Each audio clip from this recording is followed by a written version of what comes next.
Date of బర్త్‌ని బట్టి గనక మీకున్న సమస్యలు పాజిటివా? నెగెటివా? అనేది మీరు ఇంట్లో కూర్చొని ఈ 9 గదుల బాక్స్ వేసుకొని చూసినట్లయితే మీకు తెలిసిపోతుంది. ఉదాహరణకి గనక మనం ఒక డేట్ ఆఫ్ బర్త్‌ని తీసుకున్నట్లయితే 9/1/1975 ఈ డేట్ ఆఫ్ బర్త్‌ని ఫిల్ చేసినట్లయితే ఏ విధంగా ఉంటుందో ఒక్కసారి చూద్దాం.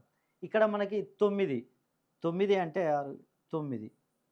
దీన్ని గనక ఇక్కడ మనం చూసుకున్నట్లయితే ఈ వాల్యూస్‌లో 9 అంటే వివాహం. ఈ డేట్‌లో పుట్టిన వారికి వివాహం జరుగుతుంది. అదేవిధంగా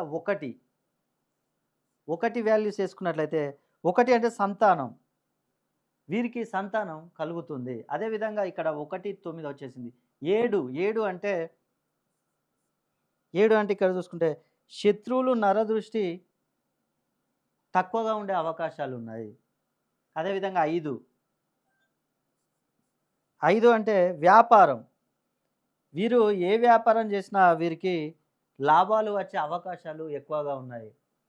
ఇక్కడ మనం ఫిల్ అయినా చూసుకుంటే 1, 5, 7, 9 మనకు పాజిటివ్‌గా ఉండేవి. అంటే మనకు పాజిటివ్‌గా ఉండే సమస్యలు. అదేవిధంగా ఫిల్ గాని చూసుకున్నట్లయితే ఇక్కడ 2 అంటే రుణ బాధలు. వీరికి రుణ బాధలు. ఏ వ్యాపారం చేసినా కూడా నష్టాలు ఎక్కువగా వచ్చే అవకాశాలున్నాయి. మీరు ఏ వ్యాపారమైనా చేయండి. రియల్ ఎస్టేట్, కన్‌స్ట్రక్షన్, కూరగాయలు, పండ్లు, అదేవిధంగా ఐరన్, వాటర్ రిలేటెడ్ ఇలా ఏ వ్యాపారం చేసినా కూడా నష్టాలనేది, రుణ బాధలనేది ఎక్కువగా ఉండే అవకాశాలున్నాయి. అదేవిధంగా 3 అంటే రిలేషన్‌షిప్‌లో అనేక సమస్యలు తలెత్తుతుంటాయి. వీరు అందరితో కలిసిమెలిసి ఉండాలని అనుకుంటారు. కానీ ఎదుటి వాళ్ళు వీరిని శత్రువులుగానే భావిస్తూ ఉంటారు. 4 ఆరోగ్యం.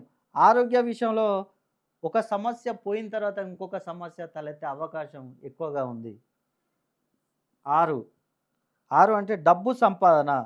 వీరు ఎంత కష్టపడి డబ్బు సంపాదించినా కూడా నీళ్ళలా ఖర్చయిపోతూ ఉంటుంది. ఇప్పుడు గనక మనం ఒక కుండను తీసుకున్నాం అనుకోండి, దానికి చిల్లు పడిందనుకోండి, దాంట్లో ఎన్ని వాటర్ పోసినా కూడా కింద నుండి వెళ్ళిపోతూ ఉంటుంది. అలాగే వీరు ఎంత సంపాదించినా కూడా నీళ్ళలా ఖర్చయిపోతూ ఉంటుంది. 8 అంటే చదువు. వీళ్ళు ఎంత ఉన్నత చదువులు చదివినా కూడా ఉద్యోగం విషయం వచ్చేసరికి వెనకబడిపోతూ ఉంటారు. మీరు కూడా ఒక్కసారి మీ డేట్ ఆఫ్ బర్త్‌ని వేసుకొని ఈ విధంగా ఫిల్ చేసి చూసుకున్నట్లయితే మీకు ఏ విధంగా ఉన్నాయి మీ సమస్యలనేది ఒక్కసారి తెలుసుకోవచ్చు. కాకపోతే మీకున్న సమస్యల్లో ఓన్లీ డేట్ ఆఫ్ బర్త్‌నే కాకుండా మీ యొక్క పేరు యొక్క వాల్యూస్ 2 మెర్జ్ చేసుకొని చూసినట్లయితే మీకున్న సమస్యలనేటివి మీకు పూర్తిగా తెలిసిపోతుంది. కాబట్టి ఒక్కసారి మీ డేట్ ఆఫ్ బర్త్ పేరును నాకు పంపించండి.